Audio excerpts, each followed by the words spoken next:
Bonjour, bienvenue dans la deuxième vidéo concernant la certification de Soccer Canada.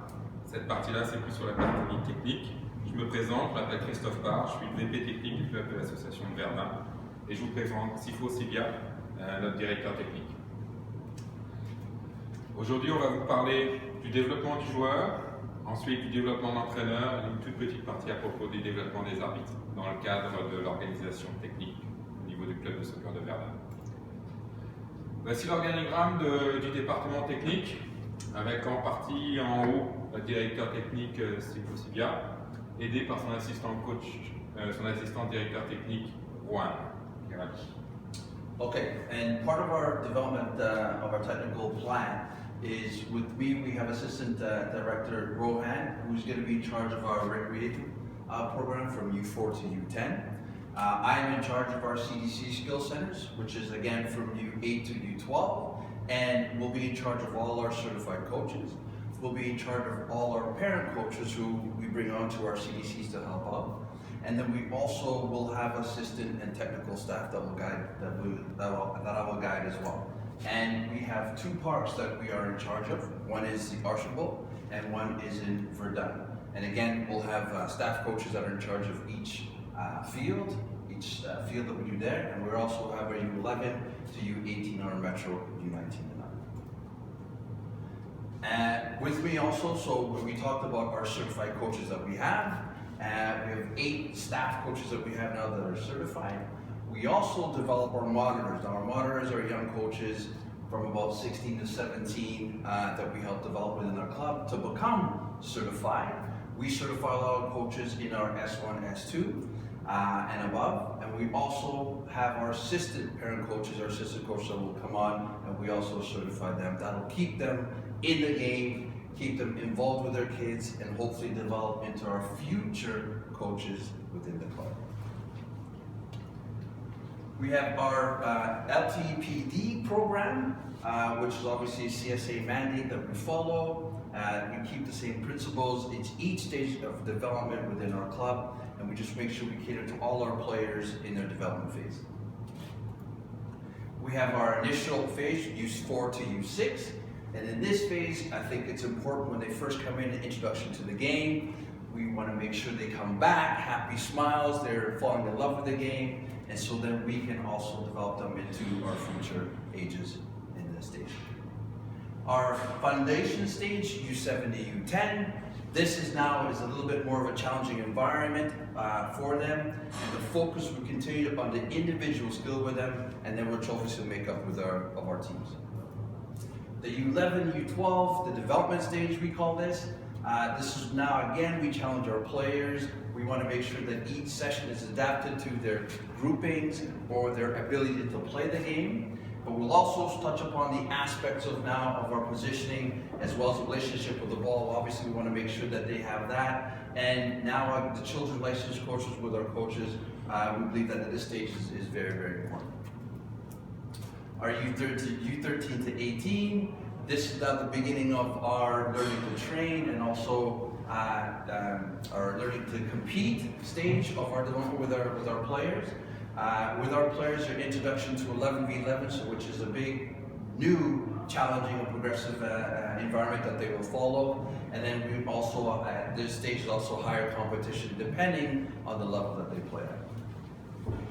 Our CDC Skill Center, this is now our requirements, objective, and principles that we have for our U8 to U12. As we know that there are no more selections, what we used to call tryouts, all members in the club participate in our CDC program. Our technical staff will take care of all of our player development and evaluations on each groupings of our players. The first few years, we know that it will be capped based on our numbers, based on the availability of the fields, based on our technical staff, and also obviously of our certified coaches. With the CDC, there's a minimum required of 30-week program, and within that we will have our periodical rest periods, which is going to be mandatory for our players. All players in our CDC will have the same service, access to the same quality of training, all on one field. And then all players, obviously, in the age groups will be assigned will not be assigned a permanent coach, but they will have access to all our technical staff and for all our coaches and training of the games. Our groupings and training in our games. Now there's no more categories, which would be Division 1, Division 2. Now all players are basically saying that, or the league, the region is basically saying that it's a grouping of players, and they'll play within that, within their age groups of the program. Players will train together, divided into groups. We'll make sure that the divisional players will change over the course of the CDC. So players will be moved in and out of the program, or moved into certain groups based on their ability. The groups will be divided into 4 criteria when they play their games. It'll be balanced, which will be made of mixing up of players in the ability of and their performance. Month of birth, we'll group the players in terms of where their month they're born, January and to December. Within that, physical maturity, that groups will be based on the height, size of the players, and also equal ability. And this is where obviously we look at players with the same equal competency of our players. CDC player age groups. This is our projected, this is for me a long-term plan with the club. We're hoping, and I know for our small club, we're hoping to get 30 players at each age group, U8, U9, U10, U11, U12 in the CDC, as well as the female. We want to be able to get that as well. I think if we can start to get these numbers within our program, then we can start developing into the provincial plan of getting our U13, U14, U15 groups in. Our philosophy of the club. My biggest thing coming into Verdun is making sure that we are a possession-based club. And what I mean by that is we are patient in our possession. We stress to all our players to keep the ball. If you ever come to our sessions, that's all I ever say. Make sure we keep the ball, less touches, movement off the ball, and making sure we're very, very comfortable in possession. We also stress our defensive phase of the ball. Now, with our defensive phase, we obviously are starting in the 1v1 aspect, and then we build into a more cohesive unit of defender. But right now within our club, our initial phase for our development is 1v1, 2v2 scenarios, and then we build on into our block defensive plan. This is a weekly training session of our matrix, and what we call the matrix is we give a plan of a weekly program of what the players in our CDCs or throughout the club are going to be learning. So for example, in week 1 or week 2, week 3, week 4, we have running with the ball. Now at each stage of the technical program, I give all our coaches a session plan that they follow. And for week 1, week 2, we keep the same plan, maybe different session in that. Week 3, we might go into offensive, and then week 4, we go into our defensive. And again, at each stage, every coach, technical staff is given a session plan that they follow, and we make sure that the players are developing at the same time. Le plus grand challenge, en fin de compte, c'est de continuer à poursuivre au niveau des entraîneurs. Donc le développement d'entraîneurs, que ce soit les entraîneurs piliers ou les entraîneurs parents bénévoles, le but, c'est de continuer d'avoir un apprentissage en continu. Et là, c'est vraiment la partie où Sipho et aussi le club va s'engager, de leur fournir des environnements où ils peuvent avoir une expérience d'entraînement et aussi se préparer à avoir un challenge au niveau compétitif au cours des matchs.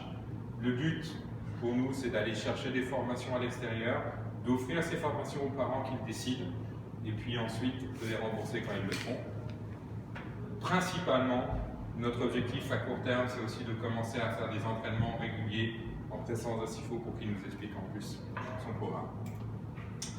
Le recrutement des parents bénévoles, c'est le plus grand challenge de tous les clubs, je pense. Ce qu'on fait au niveau de Verdun, donc nos équipes sont organisées avec des gérants de parc, des gérants d'équipe. Donc on fait des rencontres fréquentes parents et équipes. On s'assure aussi que les gérants sont présents. Le club rembourse les formations S2, S3. Le président et le directeur technique, on a rencontré toutes les équipes de toutes les catégories d'âge pour représenter quel était le CDC. On est au courant aujourd'hui que les entraîneurs certifiés s'en vont, partent, changent d'équipe, changent de club. Donc pour nous, la philosophie, pour maintenir une bonne sécurité mentale au niveau des enfants et un bon niveau d'engagement, c'est à travers les parents bénévoles que ça se fait. Donc c'est là-dessus qu'on va travailler, principalement. Au niveau développement de l'arbitre, grâce à Bruce, on a des formations, on va chercher dans les écoles secondaires de la région. On demande aussi à nos entraîneurs assistants parents de venir, en fin de compte, apprendre les niveaux d'arbitrage pour, en fin de compte, mieux gérer la partie technique et aussi la partie du match. Les grands défis du club, c'est sûr, toujours les mêmes aspects. Si on veut rester avec un tarif qui est assez bas et qui permet de rendre les gens, de rendre attractif le soccer, c'est les aspects financiers, c'est pour ça qu'on a mis un programme de commandite. L'accès au turf en hiver, ça c'est une grosse problématique. On a énormément de mal à trouver du turf qui se situe sur l'île de Montréal. Bien sûr, les parents bénévoles, c'est une difficulté de les garder, de les maintenir, surtout au niveau du début de la saison de l'été. C'est là où les gérants partent travaillent fort. Et puis ensuite, forcément, aujourd'hui, recruter des entraîneurs certifiés, c'est difficile. Puis, au nom du club, tenons à vous remercier, principalement de nous avoir écoutés et puis de pouvoir aussi nous aider à vous présenter quel était notre plan technique avec Sipho. Merci. Thank you very much.